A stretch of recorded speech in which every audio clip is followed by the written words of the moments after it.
ठाकरेंचे शिलेदार रवींद्र वायकरांची 12 तासांपासून चौकशी सुरू आहे। 12 तासांपासून वायकरांच्या घरी ईडीकडून कागदपत्र पडताळणी सुरू आहे। जोगेश्वरी भूखंड घोटाळा प्रकरणावर वायकर ईडीच्या रडारवर आहेत।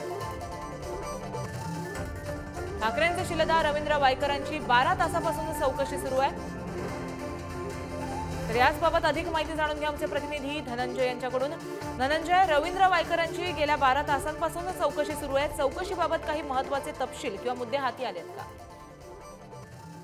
गार्गे, आपण जर पाहिलं तर उबाठा पक्षाचे नेते जे आहेत रवींद्र वायकर हे जोगेश्वरी येथील त्यांच्या घरावर ईडीने सकाळी 8:30च्या दरम्यान धाड टाकली आणि तेव्हापासून जर आपण पाहिलं तर त्यांची चौकशी सुरू आहे। विविध कागदपत्रांची पडताळणी जी आहे ती ईडी करते। साधारण आता 12 तास उलटून गेलेले आहेत आणि अद्यापही ही चौकशी जी आहे ती त्यांच्या घरी सुरू आहे।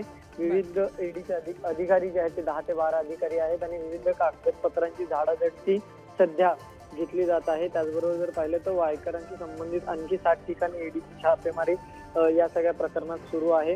जर आपण पाहिलं तर जोगेश्वरीतील कथित जो भूखंड घोटाळा प्रकरणी ईडीने ही धाड टाकलेली समजतंय। त्यामुळे आता या धाडीत ईडीच्या हाती काही पुरावे लागत आहेत का ते पाहणं महत्वाचं असणार आहे। त्याचबरोबर त्या अनुषंगाने आता रवींद्र वायकर यांच्या अटकेची कारवाई करणार का याकडे देखील लक्ष असणार आहे। त्यामुळे नेमकं आता काय होतं ईडीच्या या सगळ्या चौकशीमध्ये काय समोर येतं हे पाहावं लागणार आहे सध्या तुर्तास जर आपण पाहिलं तर 12 तास उलटून गेलेले आहे आणि अद्यापही चौकशी जी आहे ती त्यांच्या निवासस्थानी सुरू असलेली पाहायला मिळते।